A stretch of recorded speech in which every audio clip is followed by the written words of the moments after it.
All right. My name is Rich Schmidt. We're here with David Bellows. It's June 22nd, 2023. We're at Compris Vineyard in Newberg. David, thank you so much for joining us today. It's my pleasure. The first question to get you started is why wine?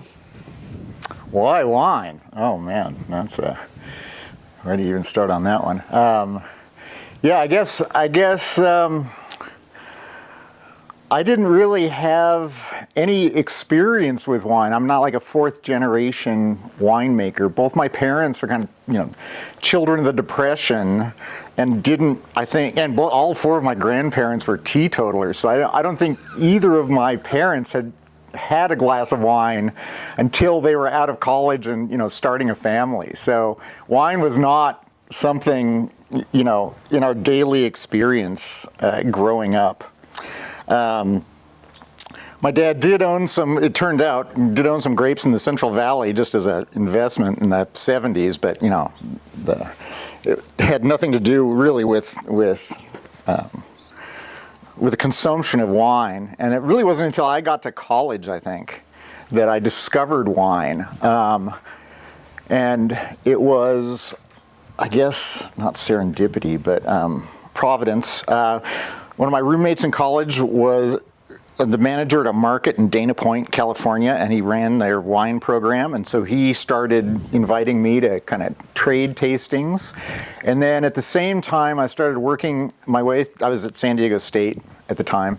I was working my way through college, and I had a job at the Intercontinental Hotel, working as a bartender in the restaurant there, and they had a Cruvenet, which I don't know if anybody knows what those are anymore, but it's a big box. It's got an argon system, so you could pour glasses of wine and keep them for several days, so you wouldn't have to. So you have an extensive by the glass program. I think we had a 16-valve Cruvenet, so you have 16 different wines on tap at any one time. And so that's where I really started to understand the differences between wines and really start to kind of enjoy them, but without any idea that it would be my life. And then after San Diego, my then girlfriend, now wife, we picked up and moved to New York City in the middle 80s. Which was an exciting time in New York City. I mean, it's always an exciting time in New York City, but but it was a particularly exciting time in New York City. And I was lucky enough, again, Providence, I was lucky enough that the beverage manager at the Intercontinental who I had worked with and who had really started to introduce me to wine in our By the Glass program, he had worked for kind of a legendary restaurateur in New York, and he was actually quite a good influence because he was like, journalism, that's cute and all, but you're going to need a job when you get to New York City, and so he gave me the name of the people that he had worked for, and just as it so happened, they were going through some transition at the time, and I just happened to be able to slot in, and it was for a fairly famous restaurateur. His name is Joe Baum. He started Windows on the World and hired Kevin Zarelli, who started the Windows on the World wine program. And he was running the Rainbow Room at the time, which is the top two floors of the Rockefeller Center. And he had his own restaurant on 49th Street between Park and Madison called Aurora. And the head bartender at Aurora was moving to the Rainbow Room because it was just getting started to run the program there. And so it was everybody moved up one, and I slotted in at the bottom. And then just as people kept leaving, I just kept saying, "Oh, I'll do that. Just pay me a couple $1,000s, I'll do that." And so after, 18 months or so, I kind of had consolidated everything that was liquid within the restaurant. And I was then by de facto kind of beverage manager at this restaurant. And that's really when then wine became a career. It went from being interesting and something that helped pay the bills to something that was completely different. Because now, the trade tastings in New York City are a completely different animal. You can go and taste 75 Bordeaux, all one after the other. Right bank versus left bank. Just taste through. One distributor would have just nothing but Burgundies. And we had Neil Rosenthal would come in.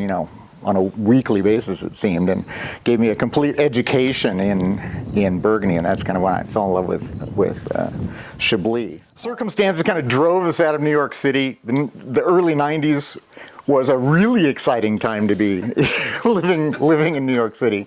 So we kind of got driven, we and all our friends kind of got driven out of the city at that time. And my now wife and I ended up in Tucson, Arizona. Actually, after a decompression year, we stopped in Sun Valley, Idaho, and I was a beverage director at a resort hotel in Sun Valley for a year. And kind of learned more about, interestingly, wines of the Pacific Northwest then, because that's what one of the restaurants that I ran specialized in. So I got my first taste of kind of Washington Merlots and very early tastes of some Oregon Pinots at that time. And then we ended up in Tucson, Arizona. She was getting her PhD at the University of Arizona, and I found it very difficult to find a job in Tucson at the time. They didn't seem to want to see a 2-page resume from New York City. And so I had, still have this same great wife. She said, there's this window in your life that's going to be open for 1 second, and what do you want to do? Because then it's going to go. And I said, well, I'd really like to be a winemaker, but it's all this chemistry, and I don't even know where the chemistry building is at my old school. So she said, well, why don't you just call UC Davis and just see what they say? So interestingly, I did. I just got on the phone and called UC Davis, and the secretary said, "Oh, I'll put you through to someone." And Ann Noble answered the phone. It's like if you called Cold Spring Harbor and James Watson picked up the phone, right? It's like I didn't know who she was at the time, but now it seems absurd that Ann would be answering random students' phone calls, right? And I explained the situation to her, that I now wanted to do this whole new thing. And she said, "Oh, God, you're a retread like everybody else in our program." She's a former English major, now wants to be a winemaker. She said, I still remember that. I can picture the phone call right now. She said, take a chemistry class. You'll probably get a C. Don't worry, you can still get in. We get 25 applications a year. We get 50 applications a year, we take 25 people. She said, if you pass, if you like it, take another one. If you like that one, call me in a year.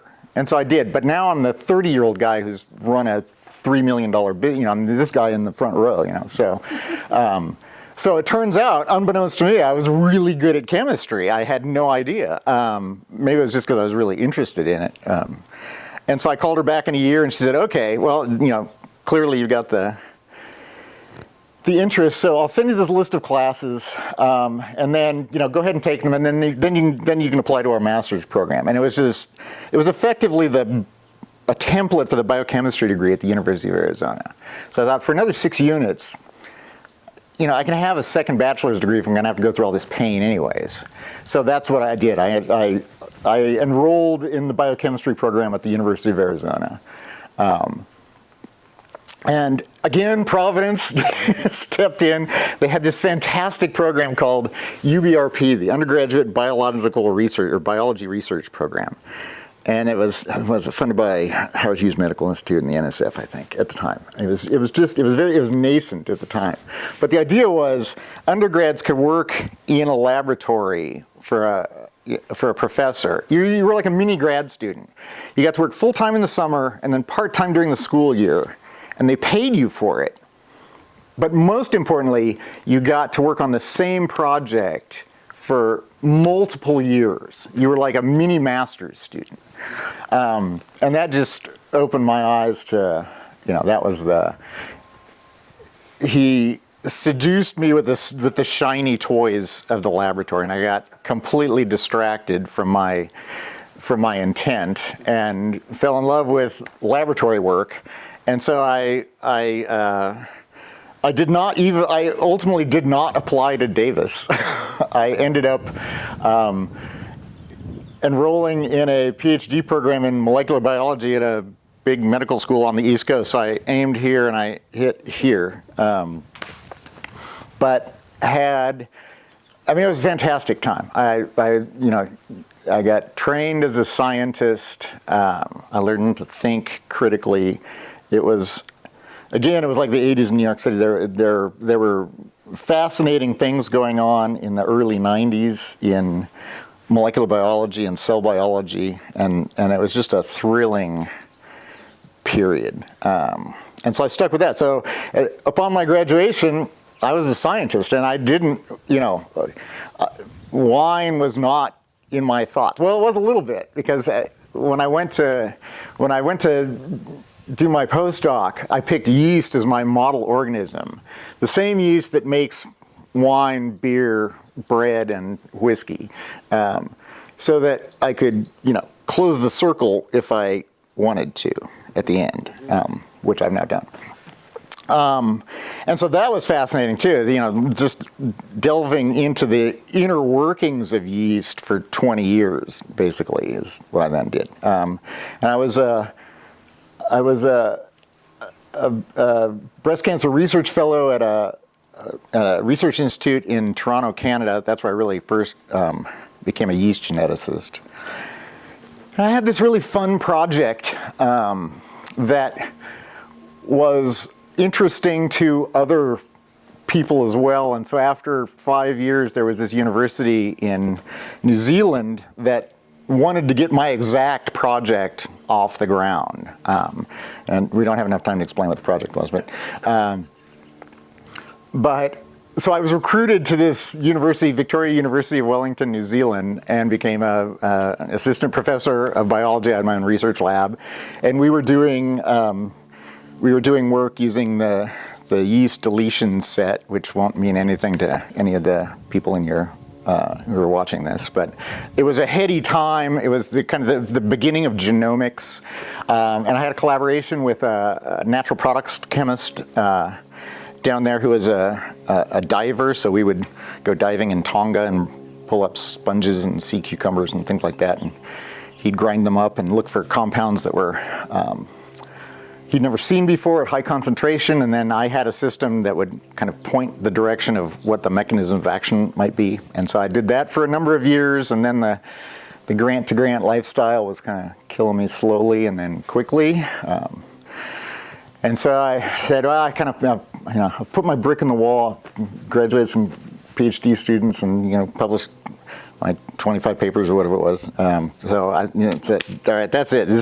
I'm either gonna stick with it. I'm gonna die, have a heart attack in 4 years, or got to do something else. So I decided to pivot, and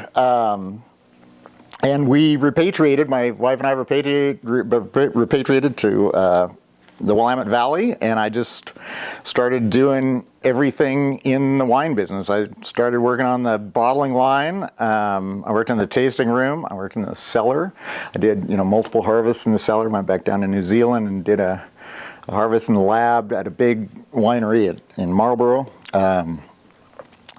and just slowly worked my way up to here. And we can get into the story of how I met Dawn and ended up here later. But that's the overall story. Serendipity has been the guiding. It's a wild story. I'm curious about, let's talk about wine education first. We'll start with that. So you mentioned wine becoming part of your life later than some. So tell me about, once you discovered wine and were interested in wine, how did you educate yourself on wine, and what did you find attractive about wines that you liked? Oh, yeah. Well, that is an interesting question. So, I just back then there weren't as many resources, of course, in the 80s. I knew Kevin Zraly. so I didn't take his class, but Fred Price, who was running the wine program at the Rainbow Room, was running kind of a mini Windows on the World wine course for the staff and the other sommeliers and things at Rainbow Room. And so, because I was a beverage manager at the other restaurant, I was able to get in on that. And so I had this kind of mini course in different varietals that was helpful. I bought Kevin Zraly's book and I just read it. That was but I think the most, really it was, I mean, the funny thing was, we all got, back in the 80s, no one had the there was no, there were no diplomas or anything to get. We all got the job in exactly the same way. Everyone, we just lied and said we had 10 times the experience that we said we had, And then, the funny thing was in New York City, once they conferred the mantle of, New York wine guy on you, then that became what you were, right? And if you just kept your mouth shut for 6 months or didn't say something, really stupid, you suddenly start getting invited to all these trade tastings, and within about 6 months, you then had the experience that you'd claimed to have in the beginning, right? And so and everybody I knew did that exact thing. They start out as a bar back or a waiter, and then, same thing. They kind of moved up, and then someone just handed them the wine list and said, "Okay, go." And so I think it was being in the business and going to like weekly tastings where you just tasted 30 or 40 different wines at a time. That was the experience that really did it. Where you can now see kind of what's the difference between a Pouligny Montrachet and a Chassagne Montrachet, even though they're 100 yards apart on the road. There are, these subtle differences, especially back then. What attracted you to the wines that you liked?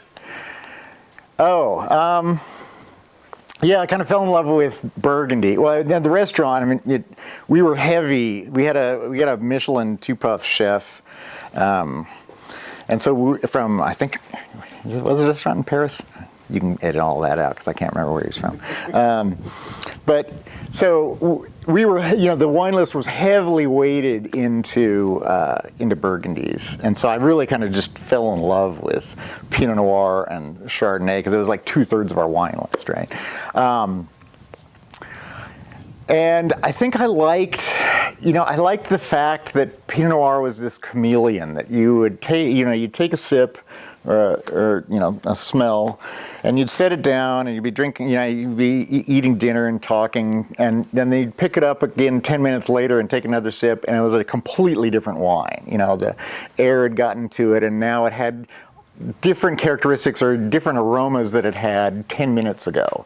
And I found that I've continued with that. I've always found that incredibly appealing. And, Pinot Noir and Chardonnay, tend to, the ones I like tend to be kind of more acid driven. They have this vibrancy. They just make you want to take another sip, and that's it. And that's why we picked Oregon. It was the Pinot region. I'd always loved Pinot. Wellington, New Zealand, where we lived, was 100 kilometers from kind of the North Islands Pinot region in Martinborough, so I had a lot of experience drinking Martinborough Pinots, met some of the winemakers there. We actually tried to get some wine grants going, but there's just New Zealand's such a small country, it just was not. It's like if Oregon was a country, because they're exactly the same square miles and have the same population. And they even have mountains around. New Zealand and Oregon are very similar to each other. This looks just like the part of the North Island where we used to live. Sounds rough. I'm curious about, you mentioned kind of getting your education on the job as a wine director, first of all. So tell me about running a wine program, especially running a wine program in New York City at that time. Yeah. Oh, man. That was trial by fire. Because I didn't know anything, right? Fortunately, Joe would he was famous for, we used to say, people either work for Joe for 21 days or 21 years and nothing in between, right? You either blew up or you loved him and finished your career with him. Because Joe was great. Because he'd just keep giving you enough line. You could just go as far as you could go until you couldn't, until you stopped, and then he'd either fire you or so it was kind of a playground. I think Ray Wellington had built the first wine list there. So really, I didn't have anything. I didn't have to build it from scratch to know. I had this fantastic wine list to start with, and then over the kind of couple years that I ran it, I could just slot in things that I liked, as we ran out of things, I liked as I learned about them and things like that. I would say, working for Joe was actually as good an education as getting a PhD, because he paid attention to everything. And he made you pay attention to everything. So we had these banquettes, right? Which are kind of couches. They're a table with couches around them, and they were made out of Italian leather, and they had, the Christians came together, and so it was the captain's job to sweep out the banquette after each guest left, so that no food or anything would get on their clothes, just so it's neat and tidy, right? And so at morning meeting before lunch once, I remember Joe comes up, and he's got 4 $10 bills in his hand. He said, "Last week I put 10 $10 bills in the banquettes around the restaurant. Today I have 4. So that means that there's some captain out there who's got $60 in his pocket because he swept out the banquettes." That's all he had to say. No one ever, he didn't chew anybody out. He didn't, he made you think. There are a couple other stories I can't tell, but yeah, no, he was a genius at motivating people and making you look around and pay attention. And he had a great staff. And that's where I first learned Lotus 1, 2, 3. So I learned how to build a spreadsheet and keep track of inventory using Lotus 1, 2, 3. It was a management program, a master class. I guess that's really, yeah. And having people like Neil Rosenthal, who was very patient back then, would come in, sit at the table with you, explain the difference between La Grenouille, Chablis, and Bougros or something. That was also a fantastic experience. It was this little fraternity. You keep seeing the same people at all the different tastings and things. So as you made the sort of the strange pivot from that into hardcore science, tell me about as you started down the path of chemistry and especially launched into yeast. Tell me about some of the experiences there and some of your kind of favorite moments in academia. Oh my God! Now wow! You should have sent me that question in advance.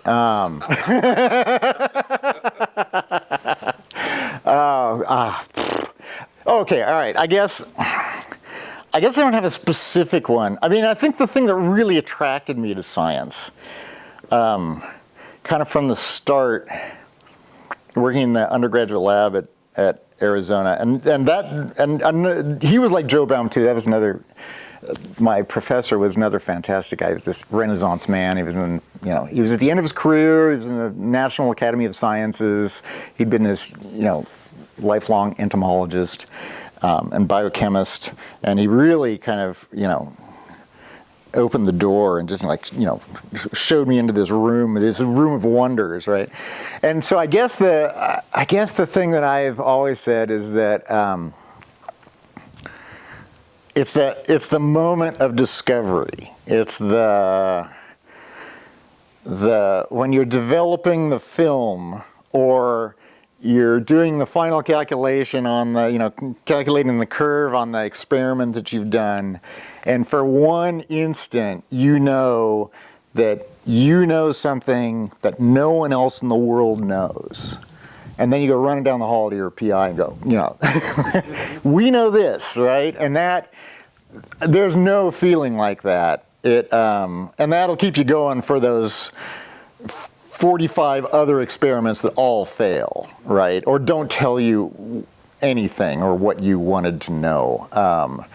But that one moment will keep you going for another year, if it's a good one, And it's all of these tiny little steps, right? There's one thing that you find, then that leads to another question that you then have to design an experiment to answer that question. And then, once you know that, then you can, that leads, what does that imply? And so it's all these tiny little moments of discovery that I think was what science was all about, what kept me going. As you specialized in Saccharomyces, tell me about I guess developments with that while you were working on it. What were some of the big discoveries or big moments for you?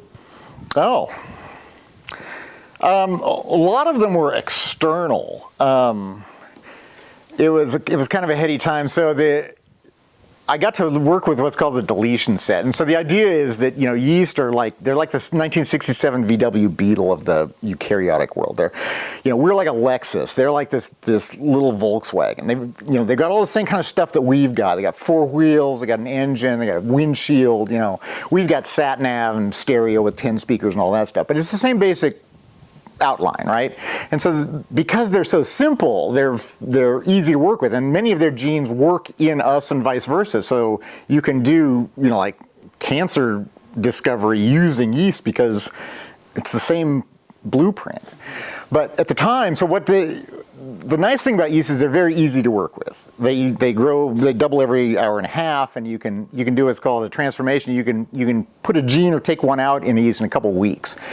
And there's 6,000 genes in the yeast genome, and so over 13 chromosomes. And so what happened was, basically 13 labs throughout the world each took a chromosome, and they started knocking out genes one at a time until they had a set of yeast, 6,000 different strains of each one missing a gene. And so my analogy is if you had a car with 6,000 parts like the VW, and one day you were going to make 6,000 different cars. And the first car you left the left headlight off, and the second one you left the right headlight off, and then the volume control knob on the stereo, all the way through the car.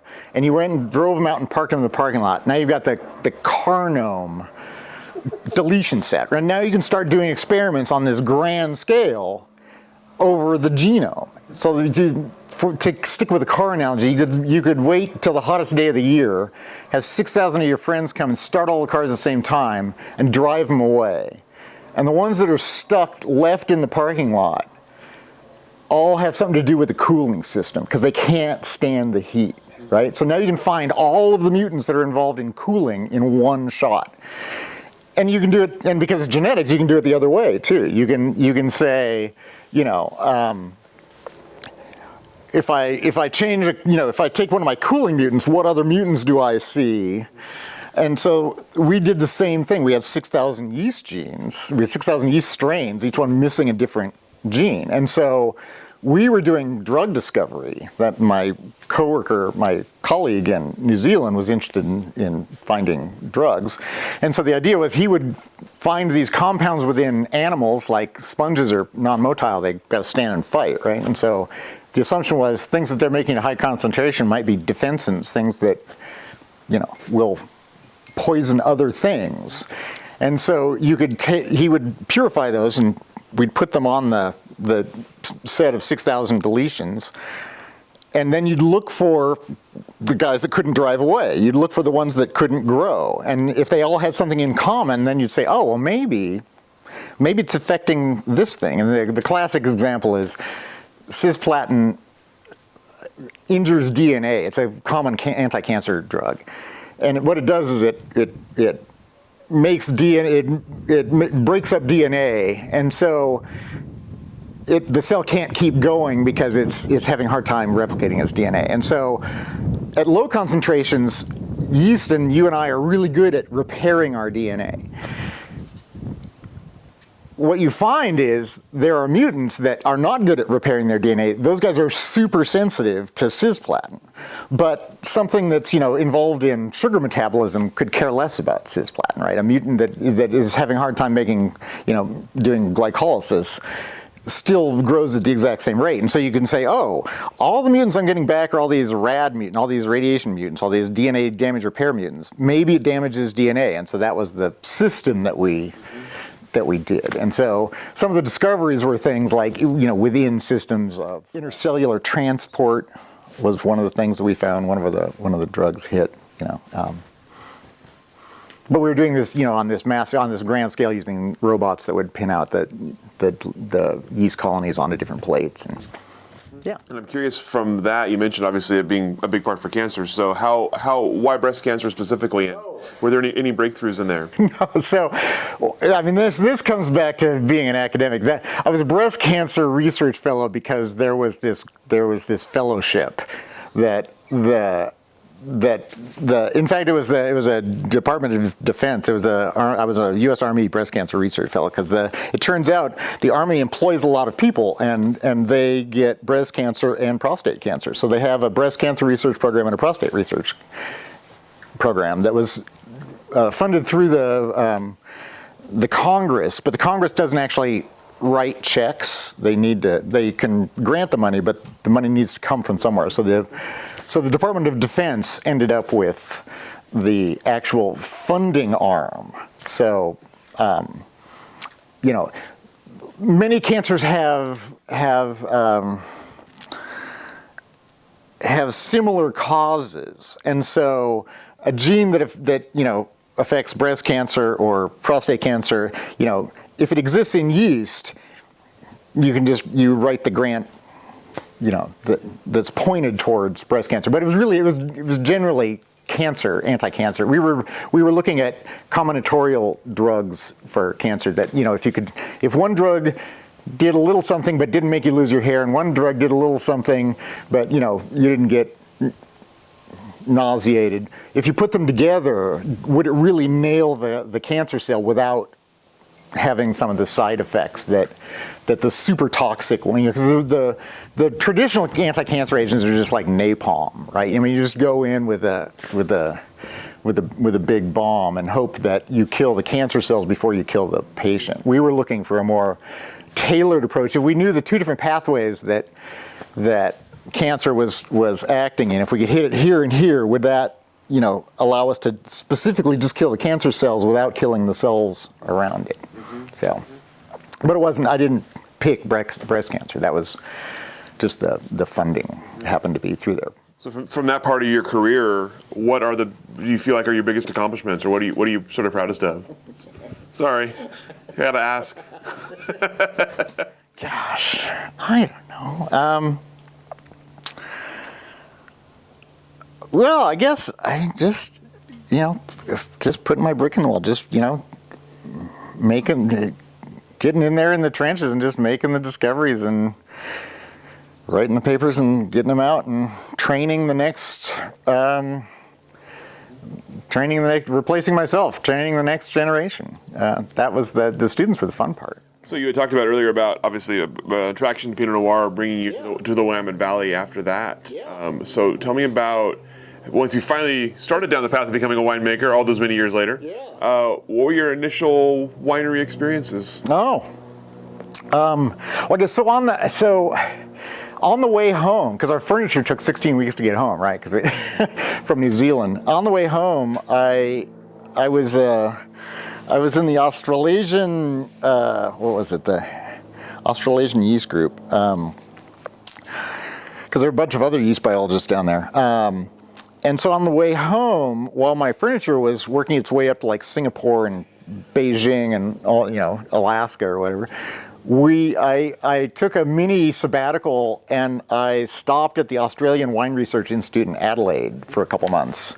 And I was a visiting scientist there, and I just kind of, talked to the other scientists about winemaking, and I started doing a few little mini ferments just to get because I was using yeast as this very basic model organism. We were just growing them on plates in very rich media, and they weren't fermenting. They were, we were giving them enough sugar to do their job, but they weren't, doing their thing. So at the Wine Research Institute, I really started to learn in those couple months kind of how fermentation actually worked. And then when we arrived here in the valley,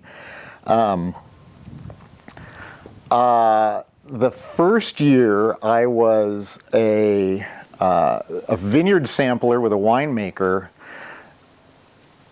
not with Pinot, whose most of his grape, even though the winery is in in Oregon, most of the grapes were in eastern Washington. And so we would drive the winery pickup truck out to eastern Washington and sample grapes a couple times a week. And so that's my first year, I just learned kind of how the process of grape maturation worked, went through the whole thing. And it was great because he needed it's a long way out there, so he needed a driver. And so we spent a lot of time just sitting in the cab of his pickup truck just talking about wine. that was fantastic.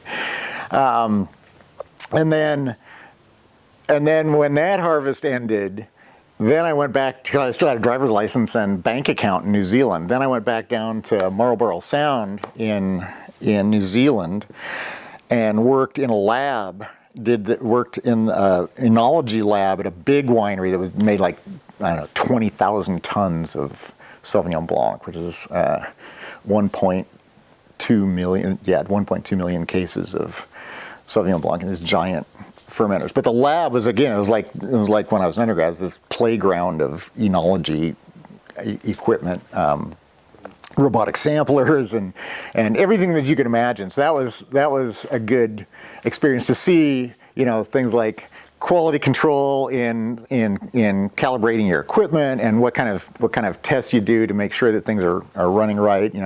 What's the difference between accuracy and precision. And then after that harvest, then I came back here, and I had already gotten a ride with Rex Hill. And so they said, "Oh, since you live here, why don't you, do you want to come up early and bottle with us?" And not knowing what bottling was, I said, "Sure." I found out that bottling is a young man's game. Yeah, because they are, and our bottling line is very charming, and but they were serious about it, right? Because they're making 300,000 cases a year, so they're bottling 2,000 cases a day for 150 straight days, right? It's 10 hours of the I Love Lucy chocolate factory episode, right? It's just relentless. And then I thought maybe I don't want to be in the wine business because I'm too old. I only worked for them for a few weeks. I mean, they had this little window. I think I bottled 25,000 cases with them. It almost killed me. They are in great shape. So that was an eye-opener. And again, quality control, it's all about quality control. We had this fantastic, one of the bottlers who worked full-time on the bottling line. You'd be putting bottles in boxes as fast as you possibly could, and every couple hours, she'd come up and say, "This one has 11. You go, "What?" And you'd cut it open, and sure enough, it would have 11. You go, "Did you X-ray it?" And she's like, "I've been doing this for 8 years. I know how much a case weighs. This one has 11. And then as soon as that was, so that was like the last couple of weeks right before harvest, and then I transitioned immediately and went down into the cellar.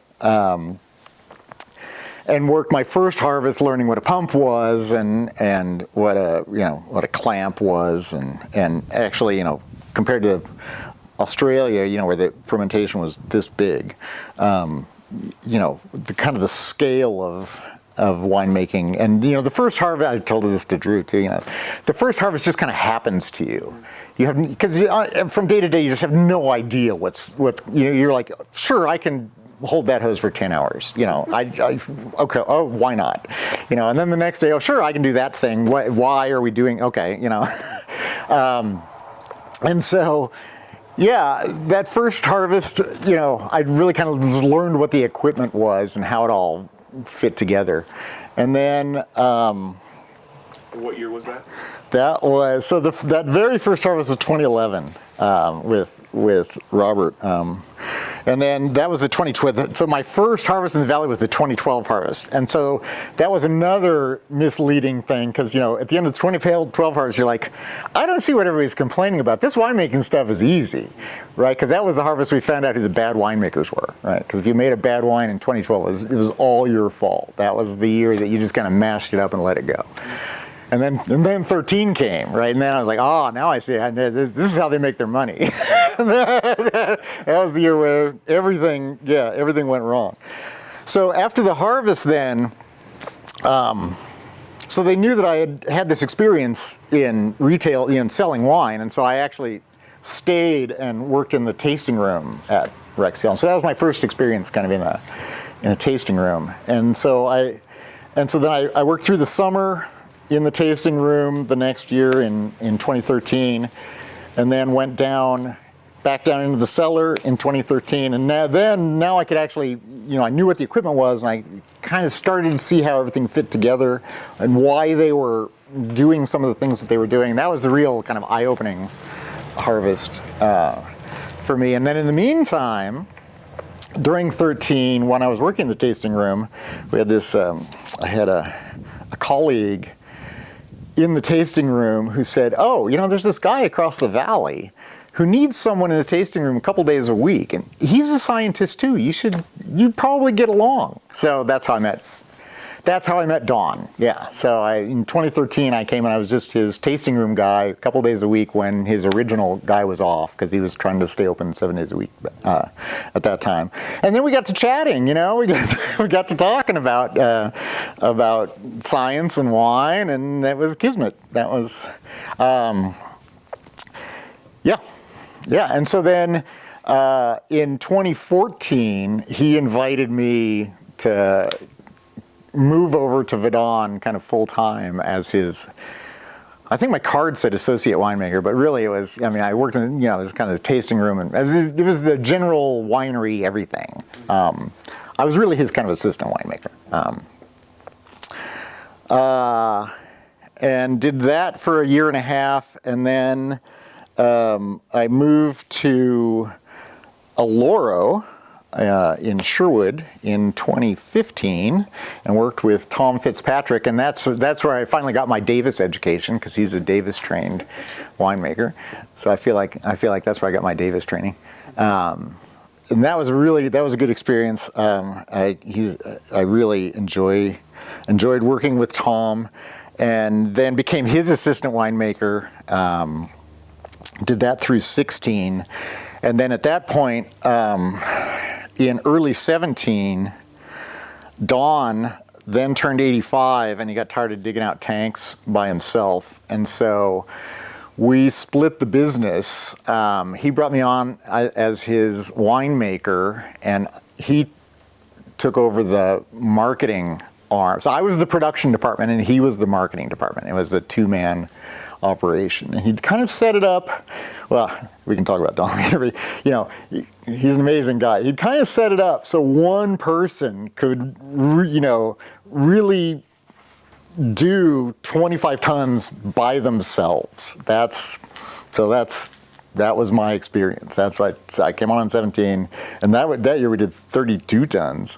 And he helped with pressing and the things where you just physically can't do it by yourself. But otherwise, it was just me in the production area, and he was out trying to sell wine, which is actually the hard part. It's making it's the easy part. Yeah. So then I stayed with him until 2019, and then he was getting to be 88 then, and at that point, he was starting to think about. He really wanted to, re-retire. And so he sold like 90% of his grapes in 19, so there just wasn't anything for me to, I could have done it, but my salary would have been like $500 a case. He only made like 10 barrels worth of wine or something. And so at that point, I was at the end I'd had 3 full careers. So I retired in 2019, and I'd had a harvest injury that I was repaired in 2019, and the recovery period was quite long. So it was a good time to step away, and I actually really enjoyed retirement. And then, then I get a call at the end of 2020 from Don. It's like, would you want to be the winemaker here again? So and then that was the new owners purchased the winery at the end of 2020, and I agreed to come back. And they had never, they were the analog of Don and Vicky 20 years later. They'd never harvested a grape before. It was all new to them. So I agreed to come back and kind of show them the institutional memories. I mean, there's some bespoke equipment back there that Don had kind of built, that even if you hired an experienced winemaker, they'd say, well, I've never seen that before. I have no idea how that works. So it was good in that respect. And, I'd been an educator. I'd worked at Chemeketa College in the wine studies program as well. So I enjoy, teaching people about wine and the wine business. So it was I think it was a great opportunity, and we've had a great time these last 3 years, getting them up and running and learning about the wine business. So I'm curious about, with the background you had, obviously high science background. What was the science of winemaking like after that? Well, I mean, it's more. I mean, I was a microbiologist before, so this is. I had to go back and kind of relearn the chemistry of wine. It's still good to know. I think it's a good foundation to have to be a microbiologist. I have said that people always ask, is it science or is it art, right? And the answer is, well, it's both. It's it's always good to have kind of a stylistic ideal that you're looking to achieve until something goes wrong, and then you really need a good foundation in chemistry and microbiology to get you out of the hole that you find yourself in. So, the microbiology part, it's good to know, to be able to recognize when something is growing in your ferment or in your wine, and maybe be able to, now we can just send off and get a scorpion and know immediately, oh, I've got 50,000 colonies per mil of, Pediococcus. That's bad. But, in the old days, you had to kind of put a slide under the microscope and go, oh, is there a funky looking fungus in there? Is there a yeast that I don't want to be in there? Or is there, tiny little cocci? Are they tiny little balls that are, bacteria or rods? Or, and just to know that, turbidity and smells and things like that. But I think the real learning that I've done in the last 10 years has been really kind of the chemistry of wine and the interplay of acid and phenolics and then how to control them so that they kind of end up where you want them to end up, given this starting thing that's very complicated. That again, you have this kind of stylistic ideal, and some of it can be, in pick decisions in terms of ripeness and sugar, but also, where do you want this wine to land at the end in terms of kind of titratable acidity, which is that vibrancy, or alcohol, and because that also has downstream effects in terms of body and things. So that's been the fascinating part, is to see how all the different chemistries work together. That the more acidic it is, the more it kind of accentuates the astringency. The tannin and acid don't play nicely together, and that a spoonful of sugar makes the medicine go down. Sugar makes everything better, right? So sugar makes acid seem less acidic. Sugar makes tannin seem less tannic. It's kind of a three-legged stool. So from that, tell me about sort of developing a winemaking style or a goal. You mentioned kind of having a style in mind that you have to plan for. How would you describe your style?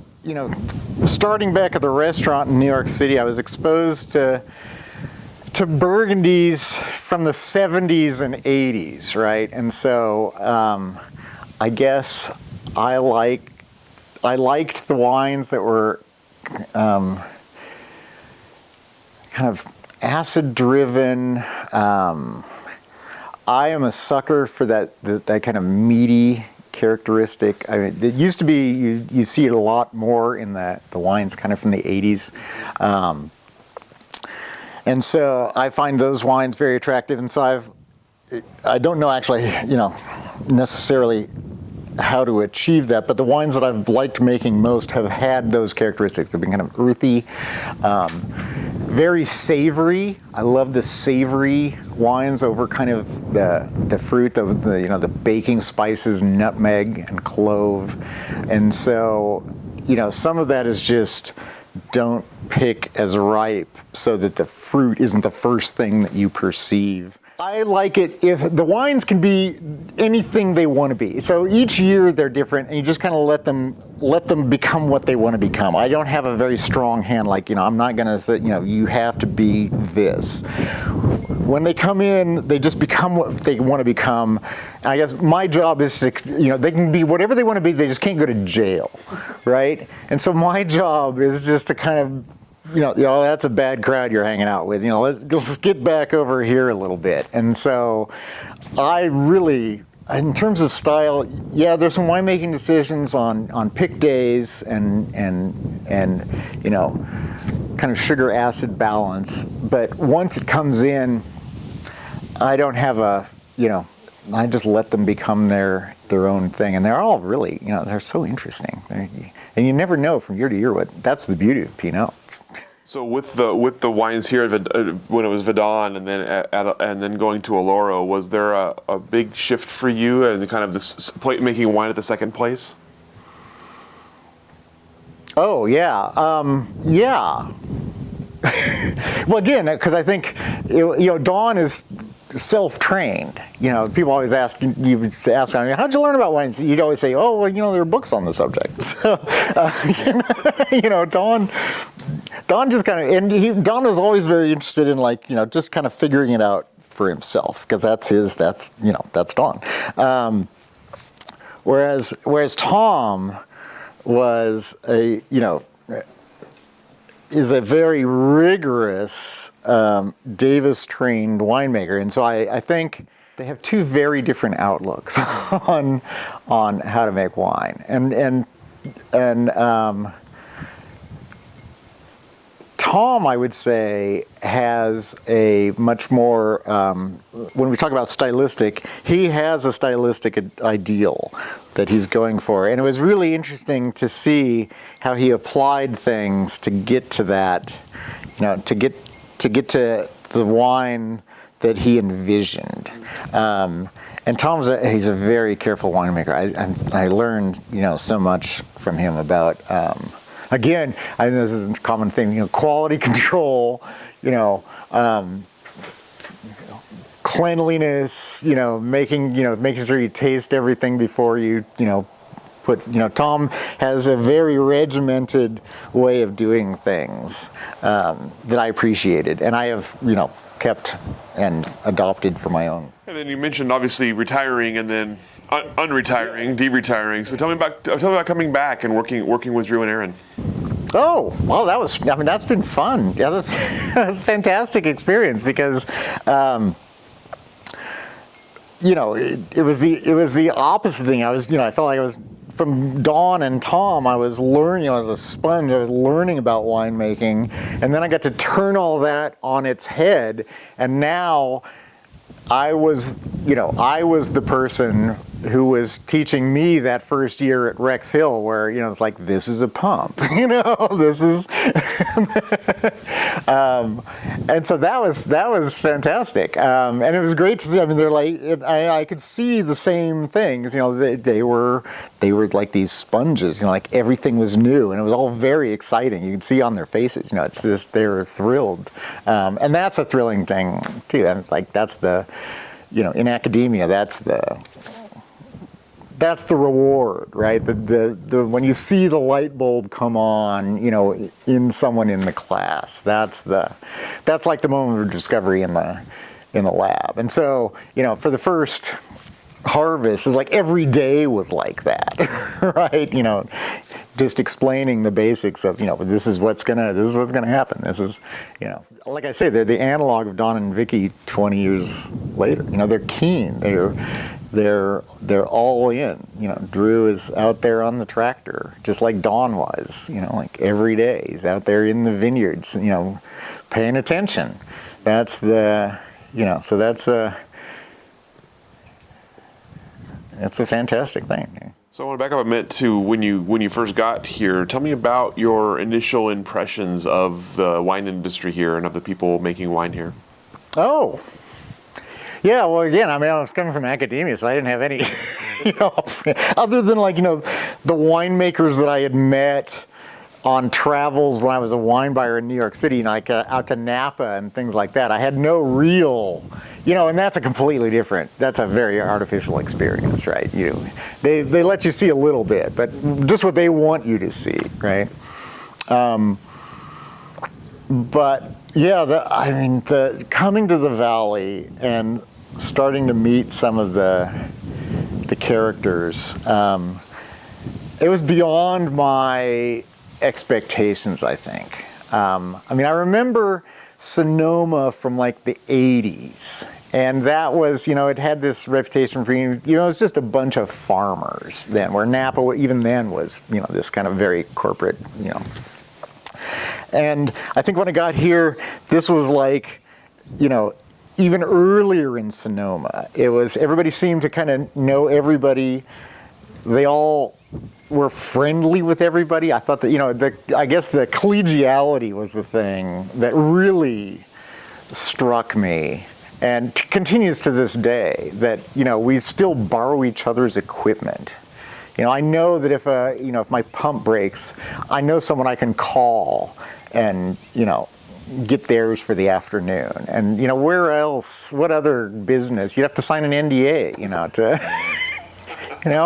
It's just, we still have lunch together at the Jory, or, beers at the, Wolves and People. That's been the thing. I had lunch yesterday with the original winemaker that I worked with. That just, we're still friends. We still, we still keep up with each other. Yeah. Yeah, no, it's still, it's fantastic. It's still just a bunch of farmers. That's all trying to make it work. And the fact that we share with each other. The Steamboat Conference, the original Steamboat Conference, everybody brought the "Don't Let This Happen to You" bottle, and shared it this happened to me, either why or do something else. I learned that to do this other thing, and let everyone else know. That's so that we all make better wine, and that continues to this day. We just had the kind of the resurrection of the Steamboat meeting over in the Valley 2 weeks ago. Yeah. And I know that you're kind of coming to the end of the second time as a winemaker here. Yeah. So what's your kind of next step for you? Well, lots more mountain biking. I do. So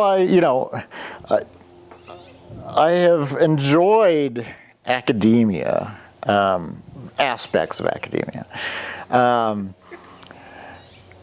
And I think I would like, I have an idea for an educational experience that I would like that I'm still kind of fleshing out. But I could see in the coming years this a small group educational experience that I would run. I can't say anything more about it right now because it's still IP. So. But that is in 2019 when I left, I started a little LLC. I had a little consulting business going, and I had the kernel of this same idea back then, and I was just starting to put it together, and then the pandemic destroyed it because it would require small groups of strangers to get together in a little room. So for 2 years, I was like, yeah, no, this is not gonna happen. But I think now it can happen again. So that's kind of my next. And I've done a little consulting work for a couple other winemakers in the valley, and so I would like to, I'd like to stay near the wine business. It's still fascinating. Every day I learn something. Every year we always say, oh, I haven't seen that before. There's always something, whether it's frost or smoke or heat. Yeah. Yeah. It's been a wild few years. Yeah, but still, I mean, with very few exceptions, still some really exciting wines coming out. I mean, after all the heat in 21, who knew, right, what was going to happen? And yet, I think those wines, they're all really, they're delicious. And the 22s, the frost, we all thought we lost our entire crop, what were we going to do? And then I think the 22s are some of the best wines that we've made in the valley for maybe 14 was, 17. Yeah, there's some pretty good vintages, but a priori, you never would have guessed. You would have said, "Oh, are we gonna salvage 30% of our crop, and what's it gonna look like?" And then it comes in, and it's 90% or maybe 110% of what you thought you were gonna get, and super tasty, delicious. Yeah, I'm excited about the 22s. They're really kind of coming together. Yeah. What about for the future of the Oregon wine industry? What do you see? What do you maybe hope for, or what are you maybe fearful of as you look ahead? Well, oh God, what do I hope for? I hope we just keep making. I hope it doesn't get too hot here. I've seen in the last 12 years the progressive, difference in terms of kind of harvest dates and getting creeping earlier and earlier. Although this year, it's looking like we've kind of moved the clock back to 2010, 2011 again because of our late spring and flowering being late. Yeah, I mean, I hope we can continue to make great Pinot here because it is so special. I mean, it's different from Burgundy and it's different from the central of Otago or Martinborough in New Zealand. It's its own, fascinating thing, and I just hope we're able to continue to progress and make even better Pinots, because we've been on this upward trajectory for 30 years now. I mean, I remember, some of the early tastes that I had in New York of very early Oregon wines, and they had the opposite problem. The harvests were so hard. It was so hard to get things ripe that it was like every third year you'd have some where it would really all come together. And here we've completely flipped that around, where we get these huge ripe wines year after year. And so my hope would be we'd switch back to some, 2012 again. That would be nice. Or 28. 08 was tasted some of those wines. They're delicious. I mean, I hope everybody continues to, that it just grows and we continue to be able to, make money and get the wines out there, and that it doesn't. That we continue to just be a bunch of farmers. And I know there's two countervailing things going on there. That if you're all just a bunch of small little farmers, can you ever make enough to make it work, right? But I don't know. Hopefully there's tension in there that everybody doesn't get gobbled up by someone big who can then have the kind of the capital to keep it going, but does it lose its, this small, intimate thing that we've had for so long. I think that makes it so special. Yeah. All right. right. Well, that's all the questions that I have for you. Is there anything I didn't ask that I should have? Anything that we didn't cover that you'd like to cover? Do you want to talk more about yeast? We can talk more about yeast if you want to. No, that was a long and winding road. That was. Thank you so much for taking the time to share with us. Oh, it was my pleasure. Congratulations on your upcoming retirement. Yeah.